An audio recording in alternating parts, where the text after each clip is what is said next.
Vieta sportošanai tas nav tikai par sportu vai treniņiem. Tās ir vietas, kur mēs tiekamies ar draugiem, aktīvi kopā pavadām laiku, vairojot sevi un apkārtējos pozitīvas emocijas. Sportošana dod enerģiju, audzina pašdisciplīnu, veicina ne tikai veselīgs ieradums, bet arī veselīgas vērtības. Īpaši svarīgi, lai pēc iespējas vairāk šādu sportošanas vietu būtu pieejams Tukuma novada jauniešiem. Jo vairāk šāda vieta, jo vairāk mēs redzēsim mūsu jauniešus pavadot laiku aktīvi. Šis noteikti mūsdienās ir aktuāli. Jo vairākus gadus ar basketbola biedrību mēs aktīvi darbojamies, lai radītu jaunas un atjaunot esošās vietas basketbolam Tukumā un arī novadā. Mums ir gandarījums, ka esam līdzdarbojušies Kristapa Porziņa laukuma izveidē Tukumā, piesaistot Eiropas līdzekļus, esam radījuši 2 lieliskus laukumus Engurē. Atjaunotas neskaitāmas vietas sportošanai Tukumā un tā apkārtnē.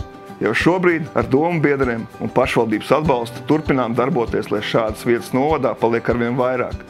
Vietas ne tikai basketbolam, jebkuram sporta veidam, jebkurai fiziskai aktivitātei.